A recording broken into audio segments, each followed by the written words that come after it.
Então, olha, boa noite a todos que já estão aí. Quem quiser habilitar a sua câmera, seria um prazer poder vê-los, tá?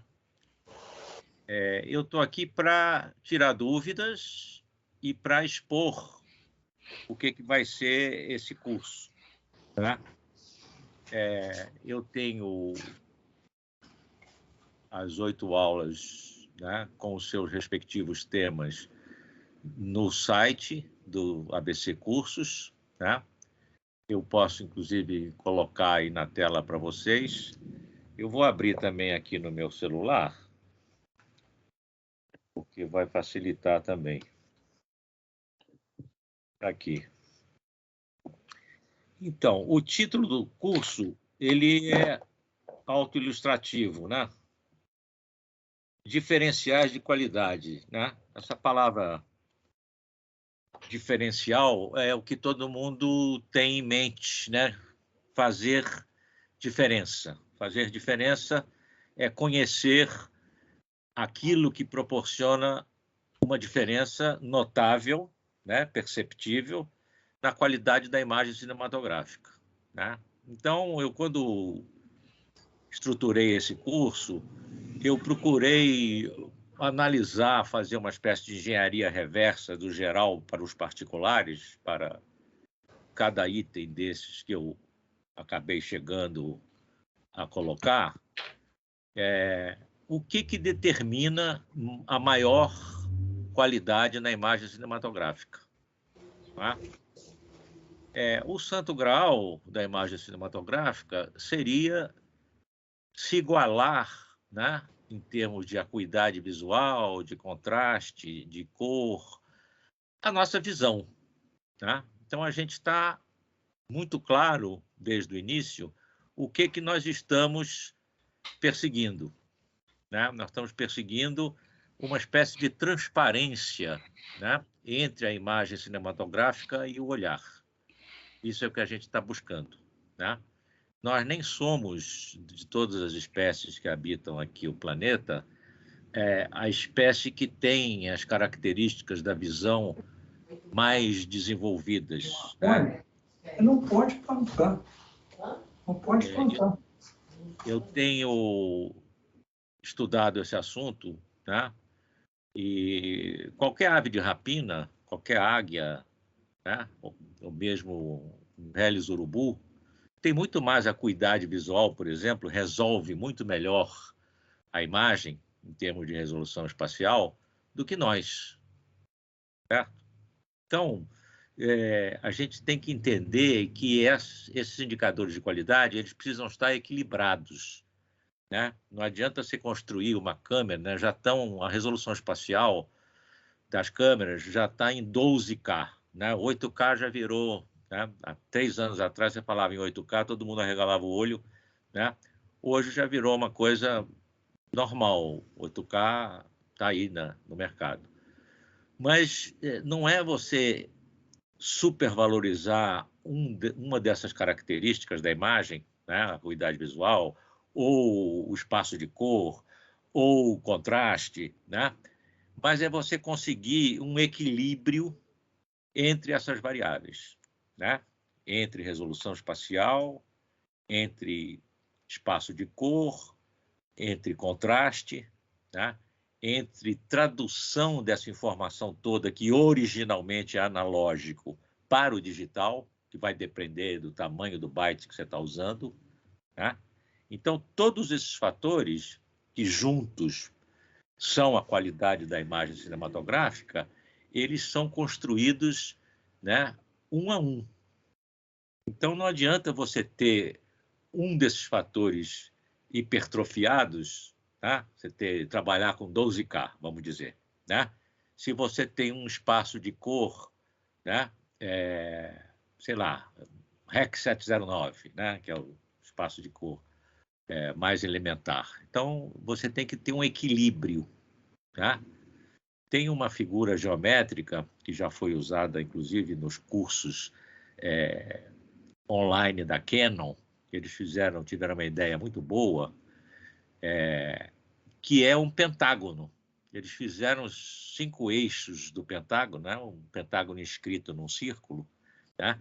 Eles fizeram os 5 eixos que saem do centro do círculo até o vértice de cada, né? Das arestas, dos vértices do pentágono, dos vértices, não das arestas, e fizeram essa imagem. Então, é um equilíbrio nesse pentágono. Não adianta você ter um vértice muito distante, né? Por exemplo, resolução espacial muito alta, né? Se você não tem uma resolução radiométrica, né? Uma transformação da informação para o digital com bastante espaço, né? Para representar essas variáveis. Então, nesse curso, eu vou procurar mostrar desses indicadores, né? São 5 principais indicadores de qualidade, né? Como é que a gente, com os recursos atuais, com os formatos de captação atuais, como é que a gente pode equilibrar, né, essas variáveis para obter uma imagem de qualidade, levando, inclusive, em consideração as mídias existentes, né? Porque algumas mídias têm esses espaços de cor, por exemplo, para dar um exemplo, ou a latitude, né, a reprodução da variação de luminância, muito maior do que outros. Então, como você está produzindo para várias mídias que não têm todas elas a mesma qualidade, você sempre tem que pensar na mídia de maior qualidade que o seu trabalho vai ser exibido. Você sempre tem que pensar pelo maior. Se no maior estiver bom, se estiver com qualidade, ótimo, né? Você vai chegar até os formatos, né, menores. Por exemplo, na internet, você não tem nem banda passante para poder reproduzir tanta informação assim, né? Mas numa sala de cinema digital, você tem, né? Então, a ideia é sempre pensar pelo formato com mais qualidade, né? Mas sabendo que você vai ter aquele master depois copiado para outros formatos que não têm tanta qualidade assim, né? E eu vou tratar também dessas transformações, né? A gente sabe disso, sempre foi um problema, né? A gente aqui no Brasil viveu uma época, ainda no tempo dos formatos standard, 720 por 480 pixels, né? Que a gente chamava de TV standard.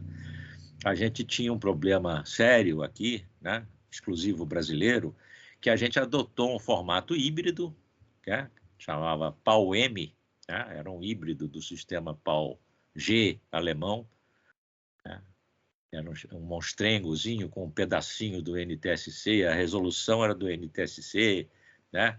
Mas a gravação da croma era do sistema PAL, era um híbrido, né? Então, a gente vivia tendo que transformar, né? A maioria de nós trabalhava com equipamentos que gravavam no formato adotado nos Estados Unidos, NTSC, né? E depois, para exibir nas televisões, né?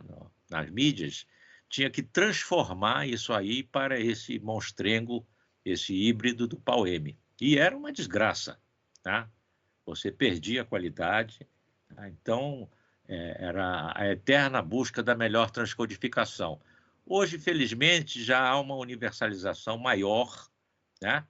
Embora alguns problemas ainda permaneçam. Por exemplo, o fato da ciclagem da rede elétrica dos países europeus ainda ser 50 ciclos e nós sermos 60 ciclos, ainda é um problema, né? Porque qualquer transformação que você faça, você está transformando um fundamento, né? A ciclagem da rede elétrica é um fundamento, porque todas as ciclagens que a câmara produz e usa são múltiplos dessa frequência primária, que é a frequência da rede elétrica, né? Então, eu vou abordar também, né, essa questão de como manter ao longo da cadeia produtiva, até a cópia final, né, como manter a qualidade driblando, né, essas armadilhas, né, que são sistemas não totalmente compatíveis, né?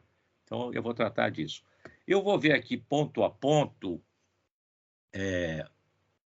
todos os itens que eu vou tratar no curso e vou comentar, e vocês fiquem à vontade para fazer perguntas, porque se a gente deixar para o final para responder, vai ficar uma confusão. Então, eu vou ler aqui o conteúdo de cada uma das 8 aulas, são 8 aulas, né? E se vocês tiverem dúvidas ou quiserem maiores esclarecimentos a respeito de cada um dos pontos, vamos fazer. Todo mundo sabe que aqui tem um ícone, né, na sua tela aí em cima, né?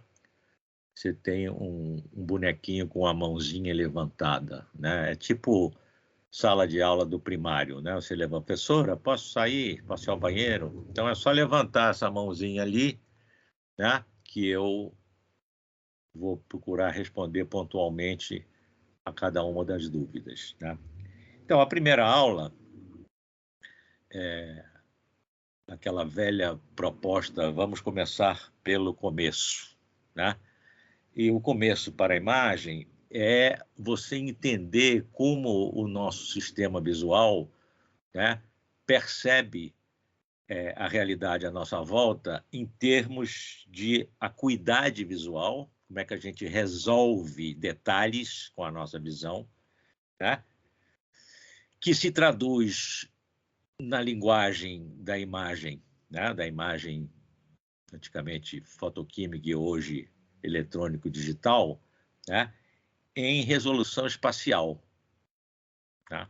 Então, primeiro de tudo, eu vou colocar para vocês quais são as características da visão humana, para a gente falar em cima do que a gente sabe a respeito da visão humana, né? Quais são as características? Então, eu começo com o mais simples, né? Qual é o ângulo em que a gente consegue resolver, né, 2 linhas pretas num fundo branco, um par de linhas, né, num fundo branco? Isso é a nossa medida de acuidade visual.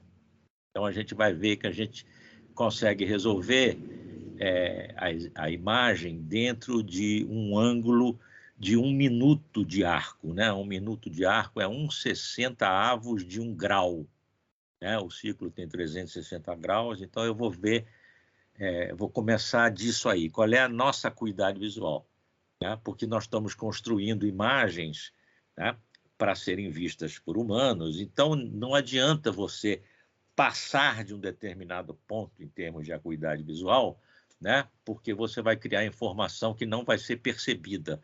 Tem muita gente que não pensa nisso, certo? Quando eu falo que tem que ter um equilíbrio entre esses vetores do pentágono, né, para você ter uma imagem balanceada, com qualidade em todos os aspectos, na cor, no contraste, na resolução espacial, eu estou me referindo a isso, né? Como é que você vai estabelecer esse equilíbrio? Então, eu vou começar com a acuidade visual, né? Vou relacionar a nossa acuidade visual com a resolução espacial, que começa sempre com a objetiva da câmera, né? A porta de entrada da informação é a objetiva. Então, não adianta, por exemplo, você ter uma câmera maravilhosa com um sensor de 12K, certo? E usar uma lente porcariazinha, xing-ling e barata vagabunda, porque você está estragando na entrada, na porta de entrada da informação, você já está com uma portinha pequenininha, vai ter que abaixar para passar ali a informação, né? Então, esse conceito, eu vou trabalhar muito ele também, que é o conceito do funil, né? Tudo na cadeia produtiva cinematográfica pode ser comparado, o processo todo, a um funil. Então, você tem que ter uma boca muito grande para poder captar toda a informação que você puder, certo? Porque a boca do funil são os formatos de exibição, e isso você não tem controle. O formato de exibição é padrão, né? Se você está num formato de exibição que usa um espaço de cor, sei lá, 20/20, que é o espaço de cor aí do 4K, certo? Não adianta você ter muito mais ou muito menos informação, porque a saída está ali, delimitada. Então, na realidade, a gente, mantendo essa imagem do funil, o que a gente vai fazer é mexer na inclinação das paredes do funil, né? Se você vai ter as paredes mais paralelas, quer dizer, não vai perder tanta informação no meio do processo, ou se você vai ter as paredes assim, né? Você vai captar muita informação, mas você vai espremê-las, né? Então, esse conceito vai ser aplicado a todas as variáveis da imagem, né? E eu começo justamente por a acuidade visual e a resolução espacial, né? Que é expressa para a imagem cinematográfica e para a imagem fotográfica, né? Numa função que é chamada função de transferência de modulação, né? Que é o número, esse número de ciclos, né? O que é um ciclo em imagem? Um ciclo em imagem é um preto, um branco e um preto, é um ciclo, né? Vamos supor, preto aqui embaixo, sobe, branco, desce, preto e branco, né? Isso é um ciclo da imagem, né? Então, a gente vai estudar muito isso, essa transferência de modulação, porque a modulação final da imagem, né? O MTF, como a gente chama, porque a sigla ficou em inglês, Modulation Transfer Function, função de transferência e modulação, né? A função final é o produto, a multiplicação dessa função em cada etapa da construção da imagem. Então, você tem uma perda inicial pela objetiva, por melhor que seja a objetiva, ela não vai se igualar ao seu olho. Estou supondo que você tem 20 por 20 de visão, você tem uma visão perfeita. Mas você vai perder informação. De cara, na objetiva já. Depois você vai perder de novo informação no sensor, porque por maior que seja a resolução espacial, né, o número de pontos no seu sensor, ele não vai se igualar ao número de células sensíveis à luz que você tem na sua retina. Então, você vai ter uma outra perda de MTF aí, né? Depois você tem o processamento dessa informação dentro da câmera. Então, você precisa saber com o byte de quantos bits a sua câmera está processando, depois com quantos bits você está gravando, né? Os formatos de gravação. Então, a cadeia toda tem que ser considerada. Você, quando pensa, você tem que pensar em blocos, você tem que pensar desde a objetiva, né, até a cópia de exibição, porque você vai ter perdas, né? Como tudo no universo, né, a entropia reina absoluta, né? Você está sempre perdendo organização, as coisas estão sempre se desorganizando, né? O inferno da entropia. Então, esse objetivo de manter a função de transferência de modulação vai ser examinado no curso em detalhe, né? A ótica no sensor, né? No formato que você está usando, como é que a imagem está sendo processada dentro da câmera, né? Como é que ela vai sair para ser gravada, né? Tudo isso tem importância no resultado final. Depois, na segunda aula, eu passo para o elemento seguinte, né? Que é o sensor, né? Então, o tópico chama-se da cena ao sensor através da objetiva, né? Montagem do sinal de vídeo e digitalização, né? As pessoas, às vezes, têm uma ideia um pouco errônea de que, quando se fala em imagem digital, né, a imagem sai do sensor como uma informação digital, o que não é verdade, né? Então, eu vou destruir um sonho de muita gente. Não existe nenhum sensor digital. Todo sensor é, por definição, analógico, certo? O que faz um sensor? Ele transforma luz, fótons, em elétrons, corrente elétrica, certo? E ele faz isso de uma forma contínua. Se você aumentar um pouquinho a quantidade de luz, ele vai aumentar um pouquinho a voltagem na saída, né? Então, não tem aqueles degraus, né, que você tem na informação digital, né? Na informação digital, você tem saltos, né? Você tem, entre um nível e o seguinte, você tem um salto discreto. A coisa vai, né, de 1 para 2. Não tem 1,5, 1,3, né? Pula. Então, toda a imagem nasce analógica. Porque o sensor é um dispositivo analógico, né? Você manda uma quantidade de luz para um pixel daquele sensor e ele vai traduzir aquilo ali numa voltagem, né, de uma maneira contínua. Se você aumentar 1 milésimo de volt, né, naquela saída, né, é porque você aumentou 0,0001 lux na luz, né? Então, a imagem só vira digital depois, dentro da câmera, né? E toda a montagem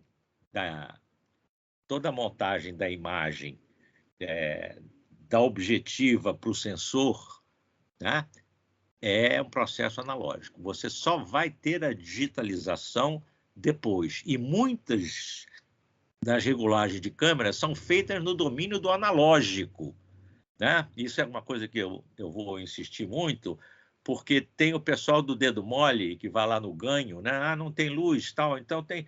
Ah, vamos botar um mais 9 dB aqui para, né, sair imagem com essa luz porcaria que a gente tem aqui. Só que quando ele faz isso, ele está fazendo isso no domínio do analógico. Então, o que ele está fazendo? Ele está capturando o ruído de fundo, certo? Ele está junto com a informação da imagem, né, com os pontos lá que ele está capturando de luz, ele está colocando junto um ruído de fundo, né? Então a imagem vai ficar ruidosa e não adianta, se você tem a imagem ruidosa quando ela chega no circuito de digitalização, né, ela vai ficar ruidosa, vai ficar digital e ruidosa, né? Então tem um cuidado todo até a imagem virar digital. Eu vou trabalhar muito esse conceito, né? Como preservar a informação enquanto ela está no domínio do analógico, né? Porque depois que digitalizou, não tem volta, já era. Inclusive, a gente sempre tem que pensar uma coisa muito elementar, que às vezes a gente perde de vista, que toda imagem, quando é exibida, ela volta a ser analógica, certo? O que vocês estão vendo aí na tela dos seus computadores, né? Cada variação dessas de brilho nas imagens são variações de voltagem, né? Porque o sinal, para ser exibido, ele tem que voltar ao domínio do analógico, né? Então, muito cuidado, né? Esse segundo item vai requerer uma atenção muito grande. Depois, na terceira aula, eu vou tratar do contraste, né? O contraste como principal diferencial na visão. E vou relacionar o contraste com a resolução espacial, porque eles são intimamente ligados, né?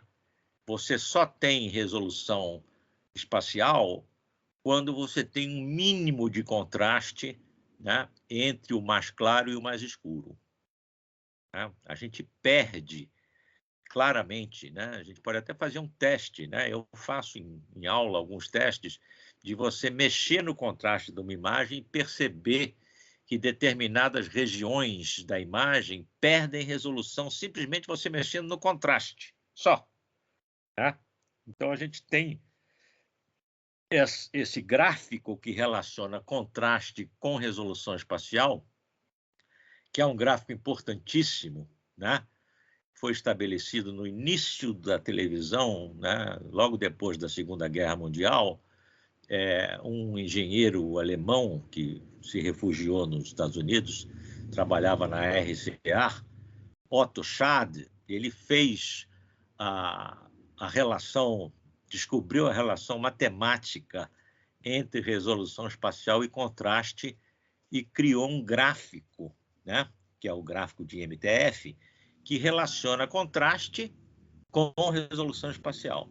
Então, isso o santo graal da qualidade da imagem, é isso aí, você entender, né, como é que o contraste se mantém, porque só quando o contraste se mantém, você tem a qualidade preservada. Eu tinha que falar seca a garganta.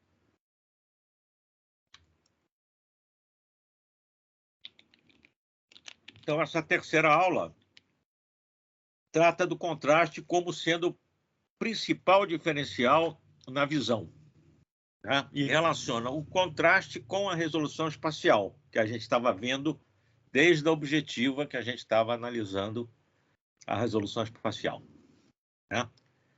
Na quarta aula, eu vou tratar da reprodução do contraste da cena pela latitude da câmera. A latitude da câmera é a diferença entre claro e escuro, entre preto e branco, que a câmera consegue resolver, né? Então, é uma relação de contraste, né? Tem câmeras que têm mais latitude. As câmeras que a gente usa atualmente, quando grava em 4K, que é o tamanho de imagem que a gente está usando atualmente como padrão de captura, essas câmeras, elas trabalham com uma latitude de 14 diafragmas, né? 14 diafragmas corresponde a 2 elevado à 14ª potência, né? Não me perguntem esse número, porque eu teria que calcular, mas é um número grande. É 2 vezes 2 vezes 2, 14 vezes, né? Então, você tem, essas câmeras têm a capacidade de reproduzir um contraste muito grande, né? Mas não cobre ainda os contrastes que a gente encontra na natureza, que são da ordem de 2 elevado não a 14, mas a 30, 40, né? Então, a visão da gente, que é o nosso santo grau, o nosso objetivo, né, chegar perto da visão humana, ele está sempre aquém. A câmera está sempre aquém disso aí, nesse item fundamental que é o contraste, né? Ela reproduz 2 elevado à 14ª potência de níveis de contraste, mas a natureza existe 2 elevado a 40. Então, é muito mais, né? Números exponenciais, quando você aumenta, né? A gente sabe disso, quando a gente trabalhava com 8 bits no passado, né? Você tinha 256, 2 elevado à 8ª potência, níveis de luminância, por exemplo, ou níveis de vermelho, que é uma das cores primárias, né? Quando a gente passou para 10 bits, foi de 256 níveis possíveis, né, para 1024. Então, são diferenças exponenciais, né? A gente está elevando o número a uma potência. Então, quando eu trato da reprodução do contraste na latitude, né, que a gente chama como é que isso é resolvido, a gente chama de resolução radiométrica, né? É porque a gente vai estar transformando essa informação toda, que originalmente é analógica, em digital. E, para isso, a gente vai aplicar na digitalização um tamanho, né? Um tamanho de byte. Então, se você tem um byte com 8 bits, você só vai conseguir, das 3 cores primárias e da luminância, do brilho, 256 níveis. Acabou. Você pode fazer uns truques, né? Fazer uns salamaleques, mas no final você está trabalhando com 256 níveis, né? Quando a câmera processa dentro dela, como as câmeras fazem hoje, né, o processamento interno a 16, 18 bits, você tem, mesmo que a saída se dê em 10 bits, né, você tem a boca do funil muito maior e a inclinação das paredes dele muito mais para vertical. Você não está perdendo tanta informação no processo, né? Então, nessa quarta aula, eu vou tratar de como essa informação toda que está no domínio do analógico ainda, quando ela é digitalizada, como é que você faz para não perder informação nesse processo de digitalização de uma informação que é nativa analógica e vai virar digital. Na quinta aula, eu vou tratar de cor, né?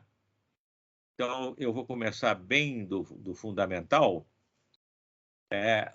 A cor é entendida através de 2 sistemas, né? Um sistema que diz respeito a fontes de luz, né? Onde vale a adição, a soma, né, que a gente chama justamente de sistema aditivo, né? Você soma luzes de todas as cores e obtém a luz branca, né?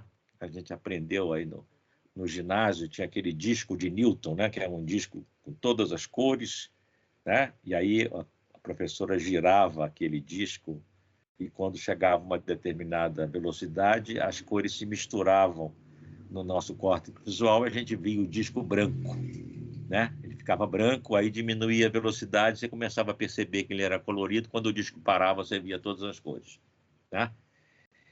Então, quando se fala de luz, você está falando de adição, né? Luzes de todas as cores, ou das 3 cores primárias, vermelho, verde e azul, quando somados dão branco, né?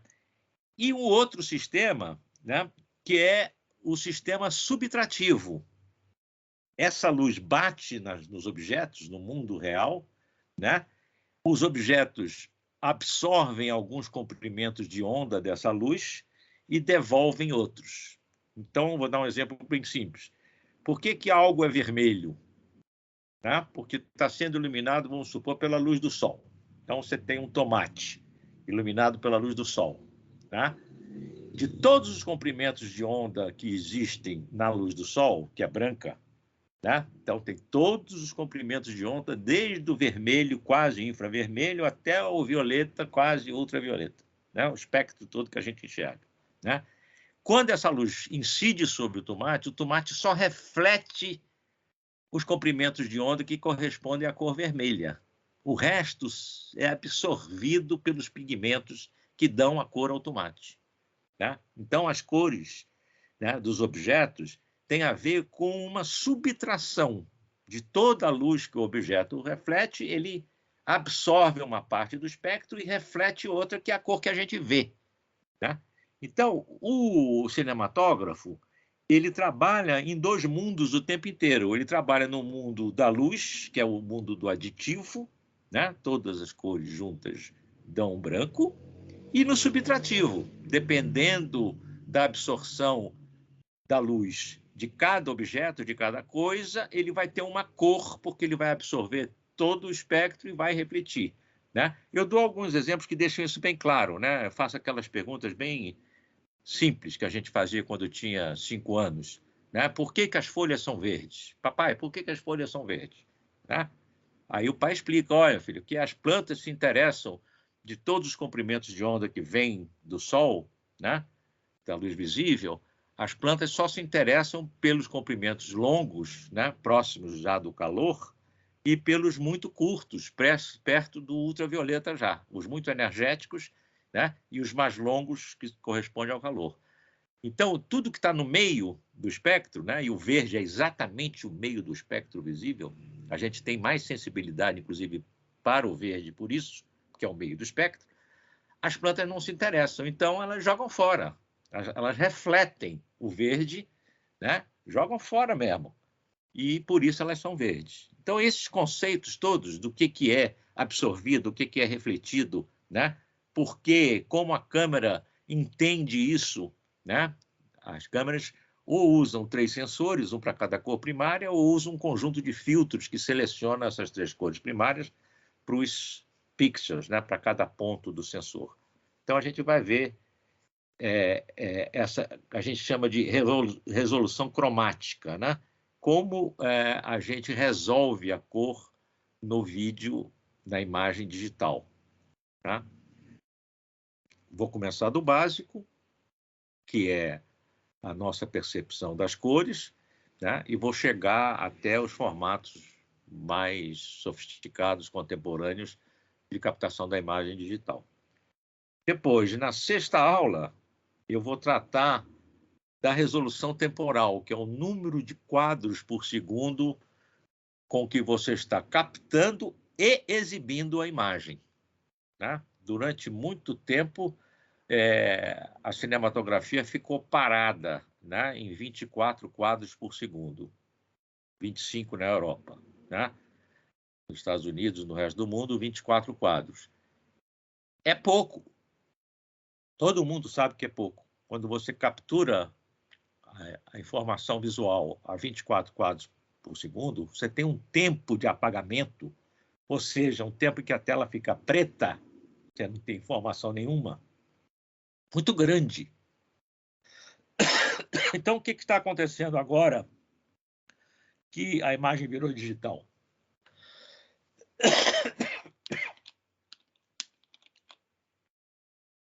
Você me desculpe, eu estou na cidade de São Paulo, a gente está com a umidade relativa no ar baixíssima aqui. Então, seca mesmo.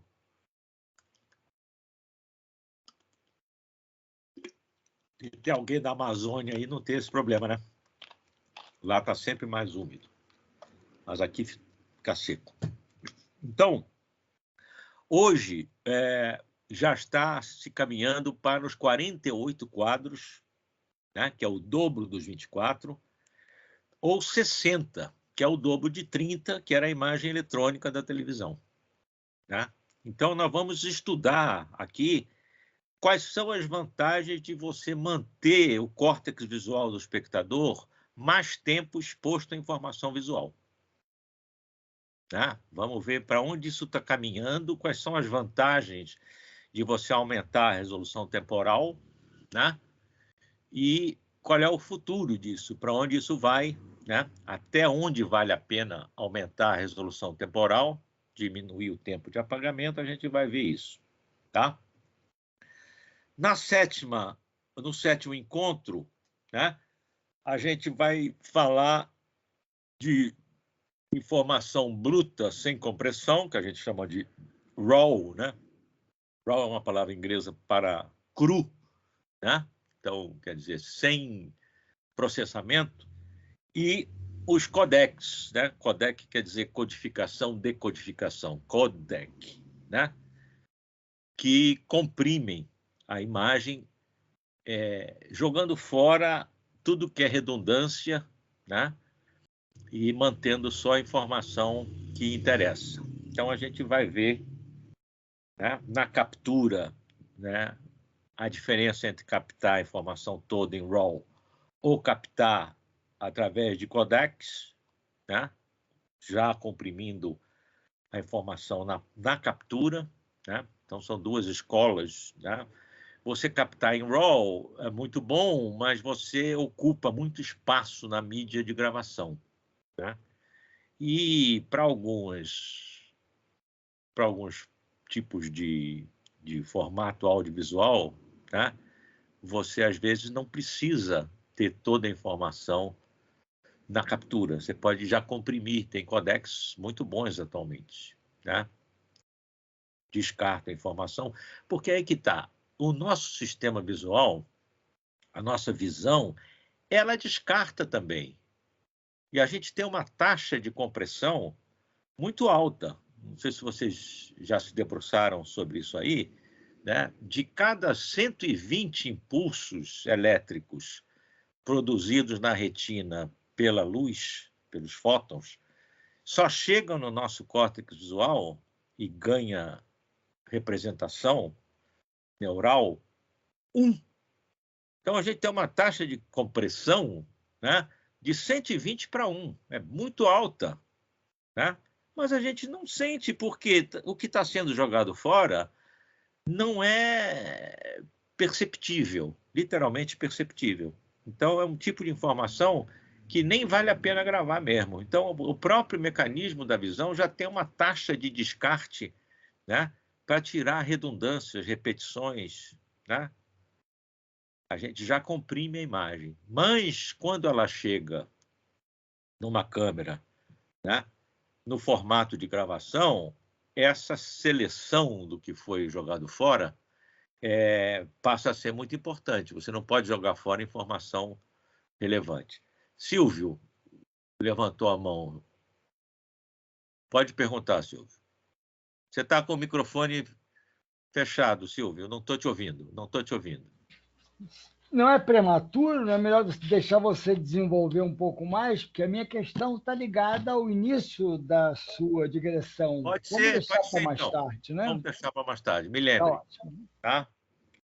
Então, nessa sétima aula, eu vou tratar disso, da captura com toda a informação, que a gente chama de RAW, e da captura já comprimida, né, que são os codecs, e a gente vai estudar, né, cada caso em particular, né, as características dos principais codecs atuais, né, na captação e na exibição, que não adianta a gente pensar só na captação, porque a imagem algum dia vai chegar, né, na tela de algum dispositivo. Então, a gente tem que imaginar sempre a cadeia de produção inteira, de ponta a ponta, né, desde a objetiva até a tela do freguês, do espectador. Né? E na última aula, eu vou fazer uma revisão geral, né, na aula 8, eu vou fazer uma revisão geral de todos os tópicos envolvidos nesses diferenciais de qualidade, né? E vou abrir para perguntas, embora a cada aula, sempre o meu método é esse de trabalho. Eu sei que é importante a pessoa ser atendida na sua dúvida no momento em que a dúvida surge, né? Porque a própria pergunta que ela fará num tempo muito distante de quando a dúvida surgiu, já vai ter perdido informação. Né? Então, o ideal é que a pessoa, assim que a dúvida lhe surge, ela externe, né? Pergunte para a gente poder responder. Então, eu sempre, logicamente, não vou interromper uma frase, um período que eu estou falando, mas em seguida, assim que dá um espaço, eu procuro responder. Então, esse encontro final, esse 8º encontro, vai ser de perguntas, respostas, né? Uma espécie de revisão dos conteúdos, né? Porque, como o curso trata também do lado perceptual, né? De como nós enxergamos o mundo e, diferentemente de nós, as câmeras enxergam a realidade, né? A gente vai trabalhar muito esse gap, esse buraco que existe entre o que a gente percebe e o que a câmera captura, né? Então, é muito aberto, o leque de conhecimento é muito aberto. A gente trata desde a fisiologia da visão humana, né, até o codec que a câmera vai gravar a informação produzida, né, na cadeia lá, objetiva, sensor, processamento. Né? Então, é necessário, nesse último encontro, que a gente reveja o processo todo, né, para não deixar dúvidas. Né? Embora eu depois sempre me coloco à disposição de quem vai fazer o curso para, através de consultas pessoais, via e-mail, WhatsApp. Né? Hoje o WhatsApp está desativado, eu não consegui trabalhar à tarde porque não tinha o WhatsApp. Né?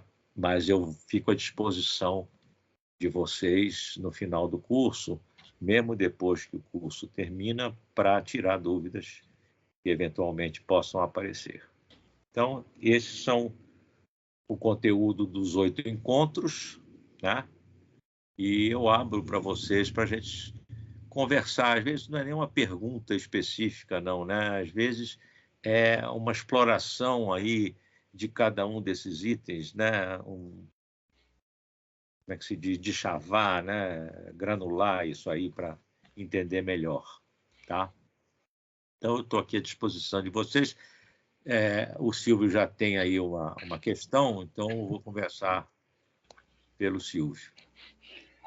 São duas coisinhas, Heber.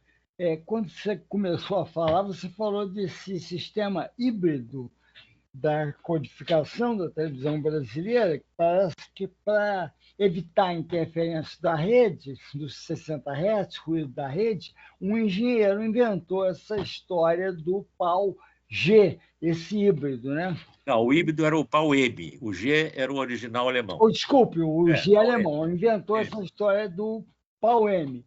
E, na verdade, o sistema americano também tinha suas imperfeições, não é? Todos os americanos, muito jocosos, criaram uma gracinha que dizia que o NTSC significava Never Twice Same Color, a cor nunca se repete, que é uma merda, né? Isso é uma coisa, e outra coisa que me ocorreu também, se você pudesse comentar, é a questão do cinematógrafo ter ficado parado nos 24 fotogramas 24 quadros por segundo, mas, na verdade, na exibição, ou seja, no projetor, não eram 24, porque o tempo morto era muito grande. Então, para possibilitar uma percepção da imagem mais acurada, o obturador fechava a passagem da luz, mantinha fechado, aí abria para duas projeções, e aí fechava. Então, na verdade, 48, quer dizer, nós nunca tivemos na exibição. Não, 48, que era 24 multiplicado por 2. A questão é essa. Originalmente, né, você tinha 24 fotogramas passando pela janela do projetor, mas aí você tinha esse obturador em forma de cruz de Malta, né? Os vascaínos sempre lembram, né, que o obturador era em forma de cruz de Malta, que dobrava, né, fazia duas exibições de cada fotograma justamente para diminuir o apagamento. Era um truque, né? Da mesma forma que na origem, no NTSC, né, eles se utilizaram de um truque. A banda passante do sinal de televisão, a frequência do sinal de televisão, era muito baixa, tá? Era 3.700 e tantos megahertz, a frequência original da televisão preto e branco, tá? Então, não dava para exibir. A televisão era 30 frames por segundo, não 24, né?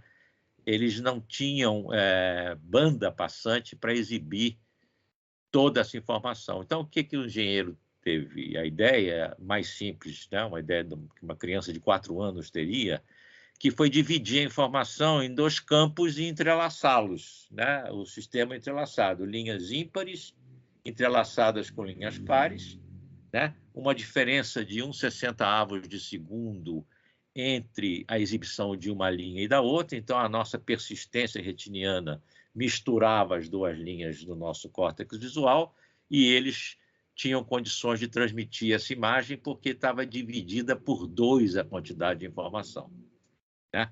Então, a história da imagem reproduzida, da imagem em movimento reproduzida, é uma história de truques e de pequenos enganos ao espectador, baseando sempre nas propriedades da fisiologia da nossa visão. Então, como a gente tem essa persistência retiniana que mantém a informação no nosso córtex visual por alguns décimos de segundo, né, a gente consegue emendar uma informação na outra. Isso é que permite a gente ver imagens em movimento, essa persistência retiniana, né? Mas quando você aumenta muito o tempo de apagamento, quando a tela fica preta muito tempo, né, a gente vê a imagem piscar, né? Então, existem vários truques, né, que a engenharia foi descobrindo para a limitação de banda que existia lá no início, depois da guerra, né, de 1945 até a televisão virar a cor, né, nos anos 70. E essa parte aí, né, era tudo que se podia fazer para descartar informação, né, para comprimir informação, foi feito, né? E, logicamente, a qualidade da imagem sofria muito. A grande revolução na imagem digital, na imagem cinematográfica, veio com o digital.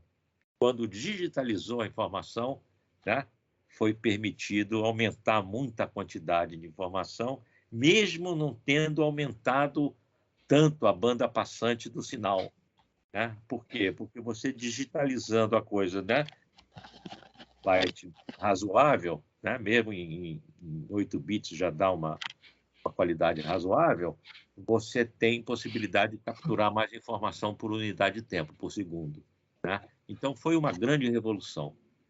Ber, eu acho que eu vou abusar aqui e me dar uma outra pergunta, que seu comentário há pouco deu a entender que a nossa percepção da imagem em movimento se devia ao fenômeno fisiológico da persistência retiniana, quando eu acho que não é bem isso, é o movimento aparente, é o movimento φ, né, que permite a gente perceber projeções de fotografias, projeções sucessivas numa determinada frequência, perceber aquilo como uma ilusão de movimento. A ilusão Exato. de O movimento se efeito dá pelo Phi, movimento aparente, o efeito Phi, isso né? é um movimento, Então, isso aí, vou entregar para você. isso aí é conhecido como efeito Phi, né? A letra grega Phi. O efeito Phi ele está fundamentado na persistência retiniana. Se a gente não tivesse persistência retiniana, não existiria efeito Phi. Então, quando falo em persistência retiniana, eu estou indo uma casa para trás, né? Estou indo em direção ao fundamento. O fundamento da nossa percepção de uma sequência de imagens estáticas, né? Quando exibidas sucessivamente ao longo do tempo numa tela, certo? Ele se deve a esse que se falou, o efeito Phi. Mas o efeito Phi ele é fundado na persistência retiniana. Se o nosso córtex visual não retivesse a informação, a última informação que foi exibida, para poder emendar com a seguinte, a gente não teria efeito Phi. Então, uma coisa está fundada na outra, tá? Isso é uma coisa que foi descoberta lá atrás, mas que, por incrível que pareça, ainda gera muita polêmica. Se vocês pesquisarem aí no Google o efeito Phi, você vai ver que tem ainda muito estudo sendo feito a respeito disso, mas nenhum deles desconsidera a persistência retiniana como fundamento da coisa. Tem outras questões que são mais complexas. Por quê? Porque o cérebro, ao processar a informação visual, que chega no córtex visual e ela é lançada do córtex visual, depois de processada no córtex visual, porque você tem várias áreas no córtex visual. No curso eu não vou poder aprofundar tanto essa parte da fisiologia da visão, mas eu vou dar um geral, né? Essa imagem, essa informação é devolvida para outras áreas do cérebro. Ela é devolvida, ela vai para a memória, vai para outras áreas, certo? E aí você nota, né, que se você tem bastante informação, né, no córtex visual primário, quando você lança essa informação para as outras áreas do cérebro, elas vão conseguir ativar mais, né? E vai ter uma percepção muito melhor daquela imagem de que quando você diminui, né, o tamanho da informação. Então, é importante, sim, você aumentar a resolução temporal, o número de quadros por segundo, né? Porque quanto mais você expõe, em termos de tempo, o córtex visual do espectador, certo? Mais sensação de verdade, de realidade ele vai ter. Eu vou dar um exemplo aqui. Houve uma época que, nos Estados Unidos, aquele Douglas Trumbull, que fez os efeitos especiais de 2001 para o Kubrick e tal, depois ele virou diretor de cinema também, ele inventou um sistema de projeção, né, que rodava a 60 quadros e exibia 60 quadros. Tá? E todo mundo achou lindo, que era a sensação de realidade, parecia que você estava vendo a coisa real, não parecia que era cinema, e você estava vendo uma projeção, parecia que você estava vendo a coisa real. Mas, quando ele chegou e deu para os produtores a possibilidade de fazer filmes nesse ShowScan, era o nome do processo, né? Eram salas especializadas, tinha algumas salas só na costa leste, na costa oeste, de ShowScan. Quando ele botou à disposição dos produtores, os produtores que produziram, fizeram filmes com essa técnica, que tinham cenas fortes, cenas de violência, cenas de sexo, a audiência, quem via aquilo, chegava a passar mal. Então, eles descobriram que o espectador tinha sido formado para perceber a realidade na tela com uma taxa de apagamento alta. Ele estava condicionado a ter um tempo de tela preta, né? Então, quando você exibia uma imagem em movimento com menos tempo de apagamento, a sensação de realidade aumentava muito no espectador. Então, se você tinha cenas fortes de assassinato e tal, as pessoas mais sensíveis passavam mal, saíram do cinema. E o sistema morreu, o ShowScan desapareceu, né? porque para algumas coisas ele era realista demais. Então, a gente tem a transparência entre a cinematografia e a realidade, ela não é total, nem nunca vai ser. É sempre uma aproximação. A gente vai se aproximar muito, né? No futuro, com a computação quântica, que realmente tira limite de tamanho, de quantidade de informação, a gente pode se aproximar muito da percepção que a gente tem do mundo olhando diretamente o mundo, né? Mas nunca será igual. É sempre o santo graal é a realidade percebida pelos nossos olhos e pelo nosso córtex visual. Bem, eu quero agradecer a cuidade, o rigor que você apresentou essas 3 explanações, né? Sobre o NTSC, você não comentou muito, mas sobre as outras 2 questões, principalmente o efeito Phi, mas eu vou ter que me ausentar, porque tem agora o debate dos Mas a sua participação casadas. já foi ótima, Silvio. Muito obrigado, Bem. Um grande abraço para você. Parabéns. Como sempre, a jovem guarda, que talvez não conheça, o Silvio Darim é um dos maiores engenheiros de som do cinema brasileiro, eu ousaria dizer, de todos os tempos. Bebê, muito obrigado pela sua generosidade. Além disso, é um documentarista. Casas Casadas. Grande abraço. E, além disso, então, um documentarista. Aproveitem, as próximas vezes que ele estiver na sala, pega ele. Obrigado, abraço. Um abraço. Gente, continuo aqui à disposição de todos. O Silvio está saindo aí. Pelas contas aqui, a gente tem 8 mais 9. Temos aqui uma mãozinha. Leandro, diga lá, Leandro, qual é a sua questão? Oi, Carlos, tudo bem? Tudo. Está me ouvindo? Estou perfeitamente. Vou botar uma camisa aqui. Estou no Recife, fui seu aluno. Foi meu aluno. Fui seu aluno várias vezes. Olha, que bom. Eu sempre conto com os reincidentes, Leandro, eu sempre conto com os reincidentes. E gosto muito de encontrar pessoas. Lembra de mim? Na época eu tinha cabelo bom, tinha cabelo grande. Já fui aluno seu, acho que umas 6 vezes, no mínimo. Tudo bem. Carlos, eu queria, na verdade, era começar um pouco, não era nem a questão do curso em si, mas até se você vai abordar também no seu curso, mas era assim, que você pudesse me dar uma explanada entre a fotografia cinematográfica na ficção e entre a fotografia cinematográfica no documentário. Certo? Eu sei que são metodologias de abordagens, de preparação, de métodos completamente distintos, sabe? Mas eu queria que, se houvesse espaço, você pudesse falar pelo menos 2 minutinhos sobre isso. Né? Como é que você se prepara? Como é que é o teu comportamento? Sabe? Me fala um pouco sobre isso, eu estou muito curioso aí. São técnicas diferentes, mas existe uma superposição muito grande entre as 2 cinematografias, a cinematografia da ficção e a cinematografia do documentário. E você, quando transita entre as 2, como é o meu caso, eu já fiz direção de fotografia de muitos documentários de longa, média e curta-metragem, e fiz tantos outros de filmes de ficção, né? E cada vez mais, com o decorrer da experiência, eu noto essa superposição.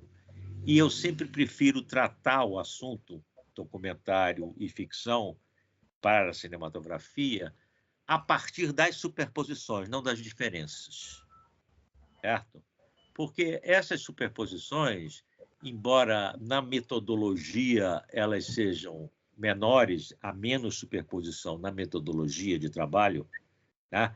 Por exemplo, no documentário, você tem que ter uma mobilidade em termos de equipamento muito maior, em termos de peso, de quantidade de equipamento e tal, do que na ficção. Na ficção, você é dono do tempo, né? Você pode preparar uma cena né, durante um dia inteiro para rodar a cena no dia seguinte, e a rodagem dela vai demorar 3 minutos. Né? Então, são métodos diferentes. Tá? Mas o que você aprende numa forma de cinematografia, você sempre vai acabar aplicando com adaptações na outra. Por exemplo, se você está fazendo um documentário, né, e teve a oportunidade de olhar, mesmo que seja através da internet, você foi lá no Google Maps, a produção te deu o endereço onde vai ser filmado, você coloca o endereço lá no Google Maps e aparece a fachada do lugar que você vai gravar no dia seguinte, né? Então, você já tem uma informação importantíssima, que é como a luz do sol passa em cima daquela locação. Que horas a fachada principal vai estar iluminada, né? Que horas a luz vai estar entrando com uma inclinação razoável pelas janelas, na frente e atrás do prédio, nas laterais, né? Então, você consegue, mesmo que você não visite a locação, você consegue aplicar um escorte de locação, que é normalmente de filme de ficção, a um documentário. Né? Então, você vai chegar na locação do documentário com informações importantes a respeito das condições de luz que você vai ter lá dentro. Então, você sabe, puxa, então, de tarde o sol vai estar batendo ali na fachada. A sala do cara que eu vou gravar é voltada para a fachada. Essa fachada, ela é face leste, né? Então, o sol vai estar nascendo de manhã ali.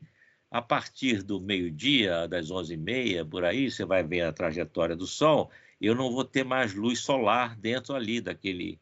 Né?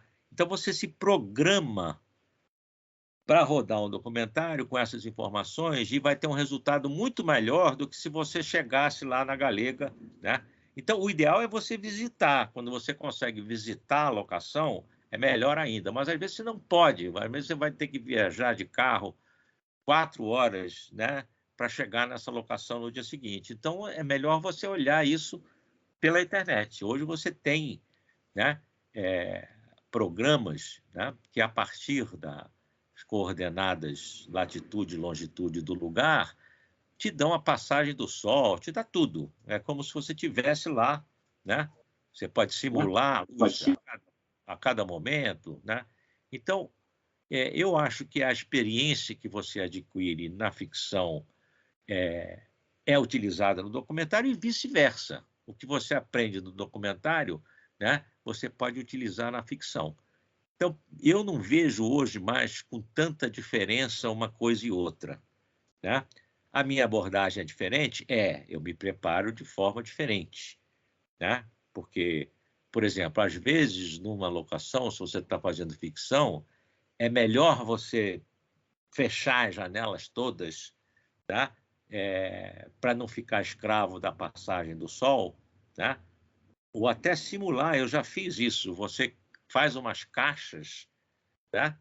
Revestidas de isopor branco e encaixa nas janelas e estoura as janelas, bota tanto de luz iluminando aquela caixa de isopor, né? Estoura a janela, né? Bota uma cortinazinha tal para você.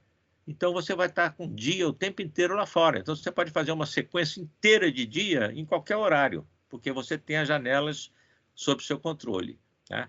Então tem uma porção de coisas que você aprende fazendo documentário que você usa na ficção e vice-versa. Né? Então, logicamente, se você disser, mas eu não interesso por ficção, eu só me interesso por documentário, né? Então, logicamente, você vai se formar numa outra direção, né? Você vai ter que desenvolver mais um tipo de raciocínio para o improviso mesmo, né? Você vai... Né? Eu me lembro conversando com o meu amigo e colega Jacques Cheuiche, que trabalhou muito com o Eduardo Coutinho fazendo documentário. Né? O Eduardo Coutinho, a técnica dele era chegar gravando, né? Ele tocava a campainha do cara, o cara abria a porta, ele entrava e o Chewich vinha por cima do ombro dele com a câmera filmando o cara. Então, o Chewich falava de brincadeira. Eu desenvolvi uma técnica, né, que era o rala-bunda no corredor, porque ele sabia que sempre ia ter uma janela aberta, né? Se ele continuasse andando naquele corredorzinho, ele ia se deparar com uma janela aberta, né? E a luz ia queimar toda a imagem, né? Então, ele, quando entrava, ele já encostava a bunda no corredor, na parede, e já ia passando, invertia o campo, ficava a favor da janela, né? O Coutinho acompanhava ele, dava a volta também, e aí eles chegavam na sala de estar do cara com a luz a favor, com a janela pelas costas, né? Então, isso é típico de quem faz documentário, você descobrir essas coisas. Olha, vou entrar na casa, né? 90% das vezes tem uma janela no fundo, né? No final do corredorzinho de entrada vai ter uma janela, fatalmente. Então, você já dá um rala-bunda ali, vira, inverte o eixo, né? E chega na sala com luz a favor, não com luz contra, né? E são várias coisas que você aprende, né? Entrar dentro de um carro para gravar, né, uma pessoa dirigindo ou uma pessoa no banco do passageiro, você desenvolve uma série de técnicas, né, para fazer isso de uma forma rápida e ter uma imagem boa, né? Então, é uma coisa do documentarista mesmo, né?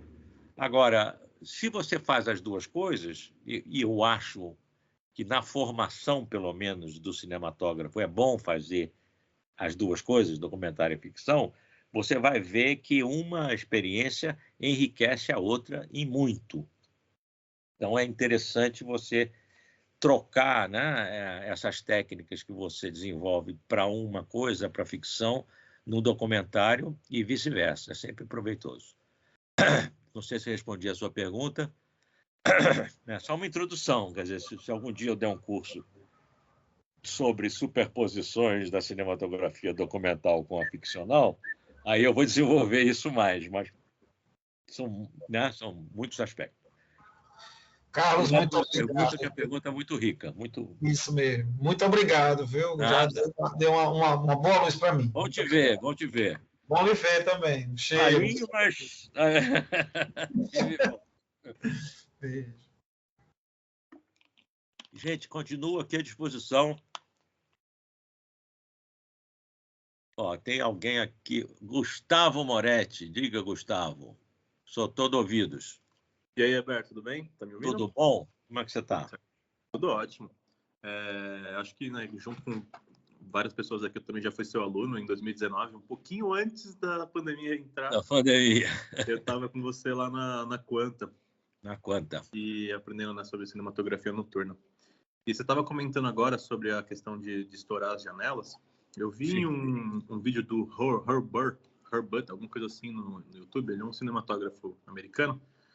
E ele utiliza uma técnica muito legal com janelas, com cortinas, que ele não coloca cortinas brancas, ele utiliza cortinas cinzas para não estourar muito quando você está fazendo uma iluminação mais pontual na janela. Eu queria saber se você já viu algo sobre, se você tem alguma metodologia para isso. Olha, tem um material que é vendido para a lavoura, que é uma tela furadinha, certo? Que tem preta, tem cinza, em mais de um tom de cinza, tem azul, tem branca, certo? É um material barato, porque é usado para fazer estufa, certo? Então, ele deixa passar um percentual de luz que você escolhe, tem várias gramaturas nessa textura do furinho, né? Ele é todo furadinho, e eu utilizei isso muito quando eu fazia aquele Gente que Faz, tinha sempre personagens no Nordeste, a luz lá muito forte, né? Eu comprei uns metros de cada uma não de todas as gramaturas, mas eu tinha desde o preto fechado, que era para cortar mesmo luz que estava vindo direta do sol, até um cinza clarinho com uma gramatura maior, com um buraquinho maior, para deixar passar mais luz. E funcionava muito bem. Esse material, ele chama Daqui a pouco eu me lembro. É uma tela, né? Se você entrar em qualquer loja de produtos para lavoura, você vai encontrar esse material. Vem em rolos, né? Você pode comprar por metro e ele tem essa... Então, às vezes, eu botava na janela por fora. Ele tem um certo peso, ele tem um caimento, então você grampeava num pedacinho de sarrafo de 5 centímetros. Né? Bebeto. O Carlos, é um tipo filó. Seria sombrite? É isso. Sombrite, obrigado. Quem é que deu a dica? Paulinho. Prazer estar aqui com você. Muito obrigado. Paulinho também Isso aí sempre me salva. Paulinho está sempre anjo da guarda. Fiz curso com o Gustavo também. Então. Bom te ouvir, Paulinho. Então é isso, é o sombrite. Sombrite, qual é a função do sombrite?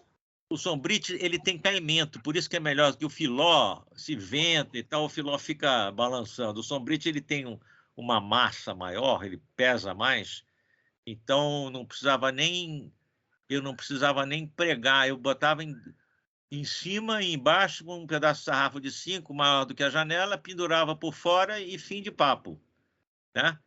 E como você só percebe que está furadinho se você chegar a câmera muito perto, né?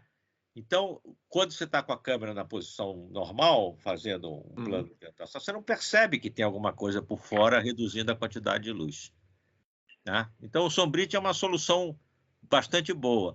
Existem coisas moderníssimas. Por exemplo, para fazer ficção, tem um conjunto de gelatinas com filtros polarizadores que você regula.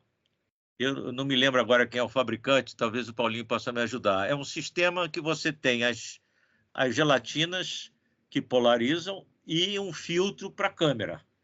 Então, com esses dois elementos, com a gelatina na janela e o filtro na câmera, você regula a quantidade de luz que você vai deixar entrar pela janela. É uma loucura. E vai assim de 0 a 100. A quantidade você regula de 0 a totalmente preto. A janela fica preta, né? Então, isso é muito usado. Lá nos Estados Unidos, eles usam muito esse sistema. Se você me desse um tempinho... Eu não conheço, mas tem o Rosco Screen também, né? Tá vendo? Ele me salvou de novo. Aí. É da Rosco. O Rosco Screen, né? É um sombrite de luxo. Não, isso não é isso que ele falou, o Rosco Screen é um sombrite de luxo, um sombrite feito para cinema, né? Mas o que eu me referi também é da Rosco, né? Mas é um sistema de polarizador na objetiva e gelatina polarizada na janela. E com esses dois você regula tudo. Então é bacana porque no decorrer do dia, né, você vai mexendo só no filtro polarizador e vai mantendo a mesma quantidade de luz lá fora. É perfeito, né? Você pega uma câmera que tem uma zebrinha de exposição, né? Coloca a zebrinha lá quanto você quer que esteja a luz lá fora? 90%. Vai lá e bota 90% na zebra, né? Então, ao longo do dia, você vai mexendo ali na polarização para manter a janelinha com 90%. O cara vai pensar que você filmou em estúdio. Você pode até enganar, né? Você filmou em estúdio, está tão perfeito, você filmou uma cena enorme, né? E lá fora estava igual. Né? Você fala, foi estúdio, realmente a gente construiu aquilo, são gigantografias. Né? Então, tem muitas soluções, né, para você controlar a exposição no exterior. Né? Antigamente era terrível, porque você tinha só gelatina ND. Né? Então, se você começava de manhã com uma ND6 ou uma ND9, né? A ND9 cortava 3 stops, 3 diafragmas.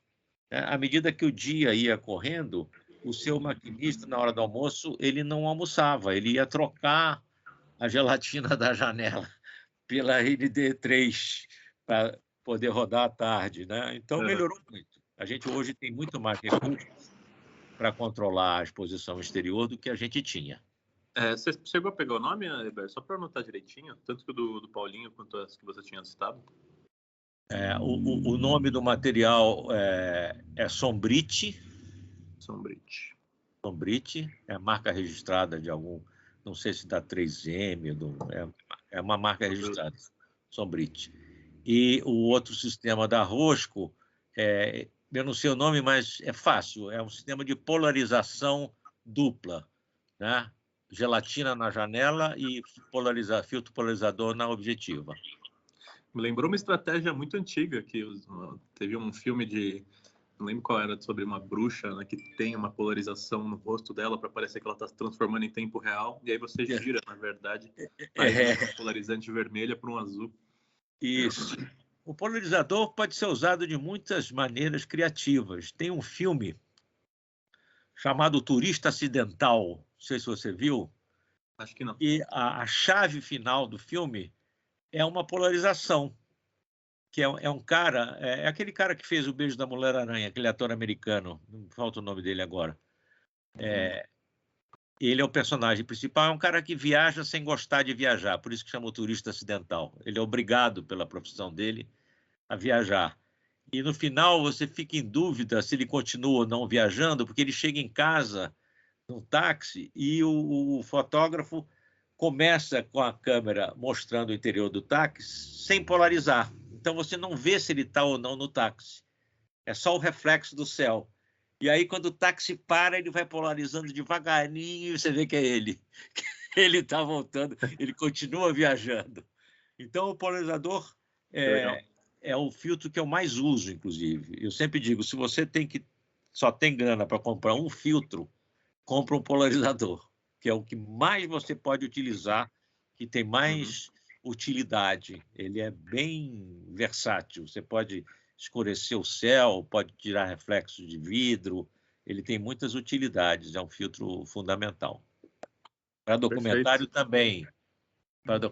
Aí, Leandro, para documentário também, polarizador, bate um bolão. Perfeito. Posso fazer uma última pergunta? Pode, à vontade. Carlos, obrigadão. Eu fui aluno seu em vários cursos. E, na época, a gente até conversou sobre isso, sobre lentes médio formato. Sim. Certo? E aí, você tinha me falado que tinha feito alguns filmes com lentes 6x7. Né? Da Pentax 6x7 e acho que até da Hasselblad também 6x7. Não, da Hasselblad eu sei que foram feitos vários filmes em 70mm com objetivas Zeiss para a Hasselblad, mas eu não fiz, não. Eu me utilizei de uma vez de um adaptador e eram lentes Takumar, era aquela Pentax 6x7, lançaram um adaptador, né? E eu utilizei porque o que é uma meia tele no formato 6x7 é uma super tele no formato Super 35, né? E aí você está utilizando só o miolinho da imagem. Então você não tem nenhuma aberração, nenhuma perda de resolução, porque você está usando o miolo, o centro do objetivo. Eu gosto muito de fazer isso. Eu tenho o meu jogo de lentes principal que eu uso na minha Blackmagic e nas Blackmagic que eu alugo, é um jogo de lentes basicamente Nikkor, lentes da Nikon, para 24x36, para câmeras de fotografia 24x36. Então, eu estou sempre utilizando o centro da imagem, nunca estou utilizando as bordas. Então, mesmo quando eu uso uma objetiva 10, 12 milímetros, eu não estou usando a pior área dela, porque na grande angular faz uma diferença muito maior, inclusive, de qualidade entre o centro e as bordas, de qualidade e de distorção, né? Então, você pode usar objetivas com distância focal mais curtas, construídas para formatos maiores, num formato menor, e você vai ter mais qualidade. Então, eu uso essa estratégia direto, me utilizar de lentes que cobram um campo maior, cubram 24x36, usando ou em Super 35 ou até em formatos menores, né? Eu tenho uma Blackmagic 2.5K que usa um sensor que o tamanho corresponde ao Super 16 no cinema, certo? E aí eu uso mais o miolo ainda, né? Aí eu comprei uma 8 milímetros não Nikkor, um Samyang. Comprei uma 8mm Samyang. Estava num preço bom e tal, eu falei, vou comprar. E utilizo nessa câmera, que tem esse formato sensor tamanho Super 16, com uma qualidade incrível e sem nenhuma deformação nas verticais, porque eu não uso a borda. Eu estou usando só a parte central da imagem.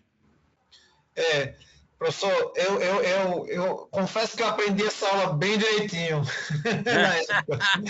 E aí, por coincidência, eu comprei também a Super 35 Blackmagic 4K, não a 2.5, e também me dei de presente uma 6x7 Pentax, né?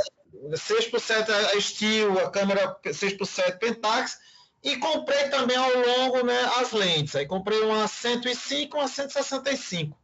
Assim, estado perfeito. E aí eu comprei o adaptador e tudo, mas realmente, quando eu vou filmar com essas lentes, certo? E eu utilizo o filtro ND também para me dar mais stops, assim, realmente eu percebo que eu estou em outra dimensão de ótica. Ferramenta, você está usando uma ferramenta muito boa e muito versátil. Isso né? mesmo. Com uma qualidade muito boa, né? Sem pagar muito. Isso Exatamente. mesmo. Isso porque, mesmo. inclusive, essas 6x7 Pentax saíram de linha já. Isso. Então, você encontra material usado, né? PH, em outras lojas, por um preço muito bom. Você encontra objetivas de ótima qualidade por um preço muito bom. Tá? Foi isso mesmo. Que não é verdade com as Zeiss da Hasselblad, que continuam caras. Caras, isso mesmo. Essas continuam caras. Né? Isso mesmo. Inclusive, qual é a diferença? As lentes das Zeiss são mais contrastadas. Né? As lentes Takumar, da Asahi? Da Asahi, né? Elas são menos contrastadas. Mas hoje, mas tem uma resolução maravilhosa. Né? Isso. E hoje, como você finaliza tudo no digital, essa questão de ter menos contraste, ela ficou irrelevante. Né? Porque você vai ajustar o contraste de todos os objetivos que você vai usar na finalização. Isso mesmo. Né? O que eu recomendo para as pessoas é que, quando usarem um jogo de objetivos que seja muito eclético, você tem objetivos de fotografia 24x36, fotografia 6x7, né? Vocês façam, além de uma carta de cinzas, façam uma carta de resolução de cada uma dessas objetivos, porque facilita o match depois entre os planos feitos com cada uma dessas objetivos, facilita o match na finalização. Você faz um plano, né, com cada uma das objetivos que você está usando, você faz uma carta de cinza, uma carta de cor e uma carta de resolução. Certo? E aí depois você vê que você tem, quais são as variáveis que você tem que mexer para equalizar todas elas pela lente master. Né? Se tiver a melhor qualidade, vai ser a sua referência. Aquele objetivo vai ser a sua referência. Então, você carta de resolução é a carta de foco ou é um outro sistema? É uma carta de resolução. Né? A carta de foco é mais simples. Sim. Né? A carta de resolução, ela mostra na diagonal, ela mostra nos cantos. Existe isso em PDF, assim, online? Existe, você pode baixar. Você encontra na internet, agora eu não vou ter tempo de procurar para você, mas tranquilo. Tá. Você encontra numa resolução, num arquivo enorme de 8.000 pixels por não sei quantos, você encontra todas essas cartas, desde aquela mais antiga da Força Aérea Americana de 54, né, a carta de resolução mais antiga, até essas mais modernas, que são radiais, né? Você vai encontrar. Aí você procura uma loja que tenha impressão com 800 dpi, pelo menos, sim, e manda imprimir em 800 dpi num formato ofício, né? Monta isso num cartão para ficar rígido, né? Usa ou com luva ou pegando só pela borda para não sujar, e aí você grava isso aí no início do trabalho, você grava com a luz bem feitinha, né? Num lugar que você tenha controle da exposição, você grava todas as objetivas que você vai usar, uma carta de cinza, uma carta de cor e uma carta de resolução. E aí você, na própria ilha que você vai finalizar, você pega a objetiva melhor, pega as 3 cartas e vê para cada outro objetivo o que você tem que mexer em termos de contraste, saturação e tal, para igualar, aproximar. Igualar totalmente nunca vai igualar, mas para você aproximar ao máximo da sua melhor objetiva. E aí, esses parâmetros você aplica sempre. Cada vez que entra um plano com aquele objetivo, você aplica automaticamente aqueles parâmetros, né? Vai dar a impressão final que você usou lentes New Zeiss, né? Todas da mesma família e tal, e não é isso. Você fez elas ficarem equalizadas, né? Graças ao seu empenho e ao seu trabalho de controle. Entendi, perfeito. Quem não tem dinheiro tem que ter cabeça. Né? E aí, gente? Tá dando vontade de fazer o curso? Como é que tá aí? Expectativa? Silêncio. Vamos lá. Eu, inclusive, todo mundo que já foi meu aluno aqui sabe disso. Eu me modulo muito nos meus cursos pelo interesse dos alunos. Então, eu sempre vou criando desvios em função da expectativa da turma. Fernando está com a mão levantada aí. Diga, Fernando. Tudo bem, Fernando? Estão me ouvindo? Boa noite. Loud and clear. Boa noite, Carlos. Fui também seu aluno há uns 10 anos atrás. Bando de reincidentes. Vocês não passam de um bando de reincidentes. Eu fui teu aluno em Floripa, sou catarinense, e na época você fez uma oficina bem bacana lá, eu participei. Na universidade, eu me lembro bem disso. Isso, então, são duas coisas. Eu queria aproveitar o ensejo, já que o Afonso Beato está aqui, e você também fã do trabalho dele, dizer que eu adoro a fotografia de Tempo e o Vento, sou muito fã do trabalho. E para você, eu queria saber, Carlos, essa questão que você colocou, principalmente no início, que realmente eu vejo hoje na internet, muitos fotógrafos falam do streaming versus o cinemão, né? O cinemão de sala. Como que está sendo essa, vamos dizer assim, para não utilizar outra palavra, transformação de um trabalho que é específico para uma mídia, que seria mais para TV, para computador, enfim, tem gente que assiste até em celular, né? E o trabalho feito para o cinemão. Para a tela grande. Eu queria que falasse um pouquinho mais disso, assim. Eu acho que você sempre tem que pensar na mídia com mais qualidade. Então, se você se prepara para ter um master final passível de ser transformado no formato da exibição digital em sala, né? Que é a Digital Cinema Initiative, o DCI, né? Se você faz pensando no padrão DCI, você vai estar bem em qualquer outra mídia, porque você está nivelando pelo superior, você está colocando a sua qualidade pelo máximo, né?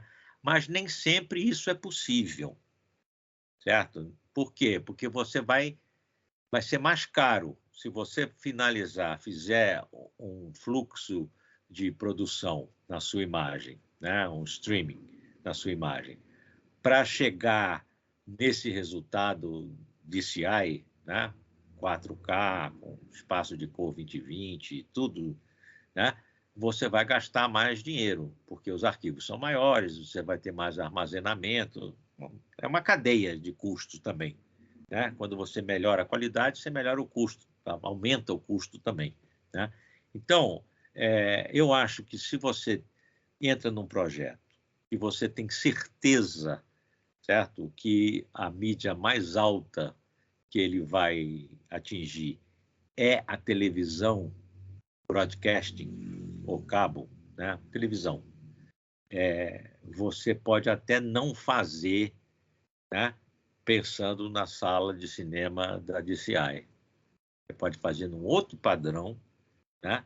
Você pode captar até com um codec, né? Você pode usar um ProRes 444, um ProRes 422, certo?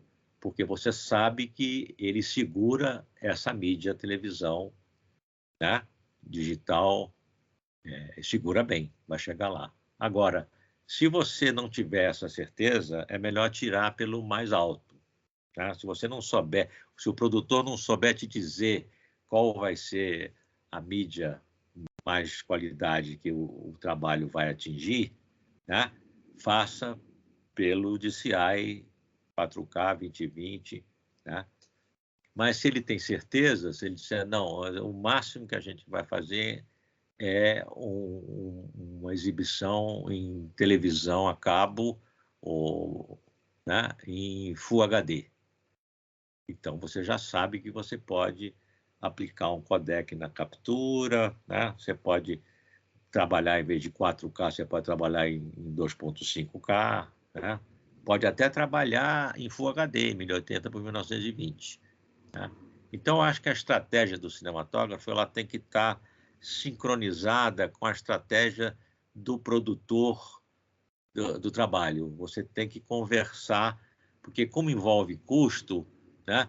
Às vezes não adianta você dar um tiro de canhão para matar um mosquito, né? Não, o cara te explica, ó, a mídia é só celular, isso só vai passar para celular ou então na internet e tal. Então você vai adaptar para ter a melhor qualidade dentro daquela mídia. Então você vai ser mais econômico para o produtor, né? Sem renunciar à qualidade. Mas, na dúvida, se você não tem nenhuma informação de qual será a mídia de mais qualidade que o trabalho vai ser exibido, aí você tem que fazer pelo formato de maior qualidade, não tem jeito. Tá? Respondi a tua pergunta? Respondido, obrigado. É que o que se vê também é que muitos streams, pelo que eu tinha visto de listagem, o que a gente chama das características para entrega de material, tem diferenciação, né? E aí você vai fazer onde, como e tal, e aí como você fala, fazer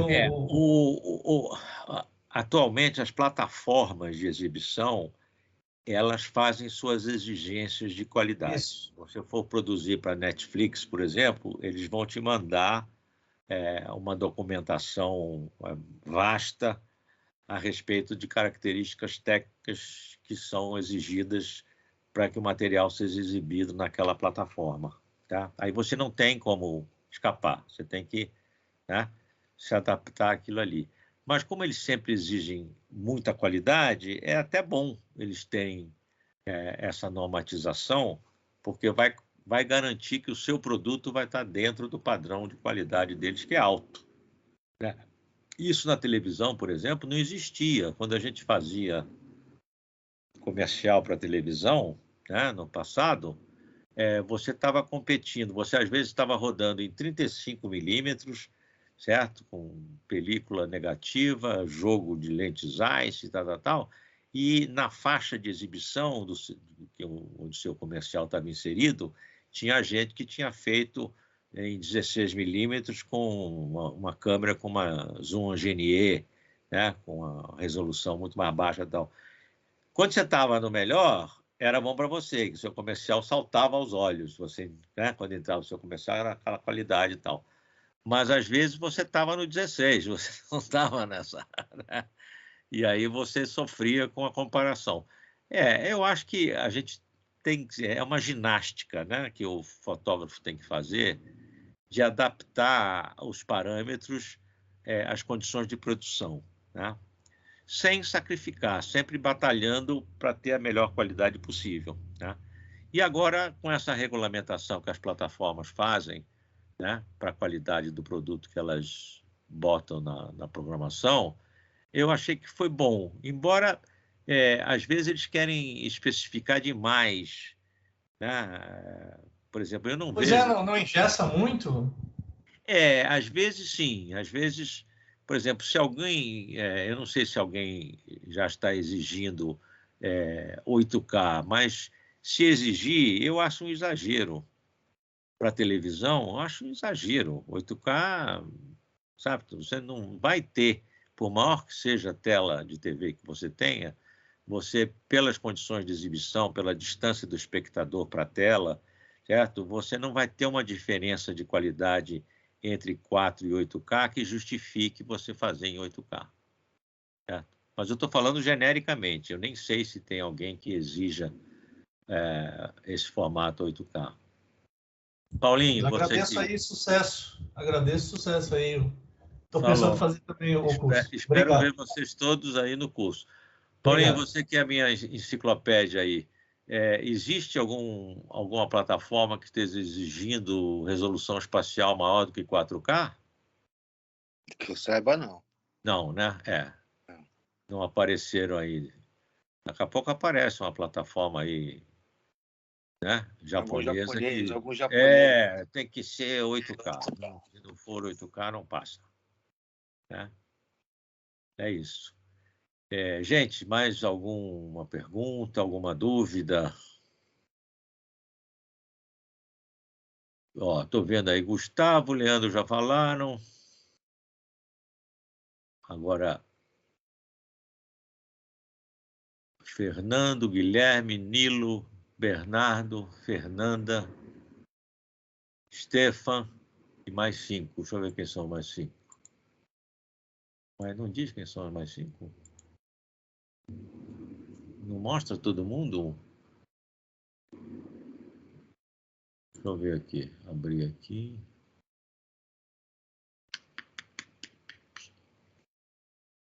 Não consigo saber quem são todos. Adriana, você é a mestre de cerimônias. Quando for para... Não, você que sabe, Ber. Não, se não tiverem mais perguntas, né, eu vou fazer que nem leilão, né? Dou-lhe uma, dou-lhe duas, dou-lhe 3, bato o martelo, né? Mas então vamos agradecer a presença de todos, né? Se ninguém mais tiver alguma pergunta para fazer, a gente vai encerrar por aqui. Aguardamos vocês nos cursos, né? No curso. Então, gente, olha, foi um prazer, né? Ainda estamos no Fale Agora ou Cale-se para Sempre, ainda está valendo. Ainda dá tempo. Ainda dá tempo, mas caso não haja nenhuma manifestação, eu espero encontrá-los no curso, né? O que eu posso prometer a vocês é que eu tenho o máximo empenho, tá? Em todos os cursos que eu dou, mas especialmente na ABC Cursos. Tá? Eu sou primeiro presidente da ABC, sou fundador da ABC, fui o primeiro presidente da ABC, e eu tenho um carinho todo especial, né, por essa associação. E quando o Afonso, né, junto com o Faisal, com o Cezinha, tiveram essa iniciativa brilhante de fazer uma área de ensino, temos... Está vendo como é bom? A Fernanda levantou a mão, Fernanda Catunda. Fernanda. Oi, Carlos, tudo bem? Obrigada pela aula. Eu tenho uma dúvida, eu tenho muito interesse nesse curso, mas às quartas-feiras eu tenho um compromisso que já está agendado, que é exatamente nesse horário. Você acha que eu perco muito reassistindo as aulas de quartas-feiras? Gravadas? Isso. Não, o que vai acontecer é que na segunda-feira você vai chegar um pouquinho antes de todo mundo, eu vou me colocar à disposição para a gente tirar dúvidas do que você viu gravado na quarta-feira. Então, na segunda-feira que vem, você vai chegar mais cedinho e vai dizer, olha, Ber, isso aqui eu assisti gravado, mas me deu uma dúvida que eu não estava lá para perguntar, estou perguntando agora, tá? Então, é possível, sim. Não tem... Tá? É possível. Uma curiosidade, você é parente da Leda? Muita gente me pergunta isso. Pergunta não sou. Isso. Não sou. Não são os outros Catundas. Somos primas em algum grau, mas vocês são nunca conheço. É uma grande artista. É uma pessoa fantástica. Sim, sem dúvida. Então é isso. Você pode... Não vai perder muita coisa, não, porque a interatividade vai ficar adiada de quarta para segunda só. Tudo bem, muito obrigada. Nada. Então, Adriana, com a palavra para as palavras finais. As minhas palavras finais são de agradecimento por vocês virem aqui para saber mais a respeito do curso, né? E é isso, eu tenho um carinho especial pela ABC Cursos, então eu garanto que vocês, algum conhecimento para melhorar a qualidade dos seus trabalhos futuros, vocês vão tirar daqui. Né? Queria agradecer a presença de todos, dos meus amigos todos, ex-alunos, do Paulinho, né? Todo mundo que veio aqui, eu só tenho a agradecer. Então, uma boa noite para vocês, Adriana. Boa noite, Ibero. Obrigada a você também. Obrigada a todos aqui presentes. Se vocês tiverem alguma dúvida, podem também entrar em contato via e-mail ou telefone. Os nossos contatos estão no site. Tá bem? Obrigada a todos. Obrigada, Eber. Até semana que vem. Obrigado a todos. Tenham uma boa noite. Boa noite. Ok, boa noite. Paulinho. Boa noite, Eber. Um abraço. Perdão, professor. A minha enciclopédia de bolso. Ah, que Qualquer isso, coisa eu pergunto para ele, ele sempre sabe o nome e tal. Você que é o monstro, Luiz, mestre. tal, Leandro, Gustavo, a hora do adeus. Tchau. Um abraço a todos. Tchau, boa noite. Grande abraço a todos. Obrigado mais uma vez. Obrigada a todos também. Tchau, tchau.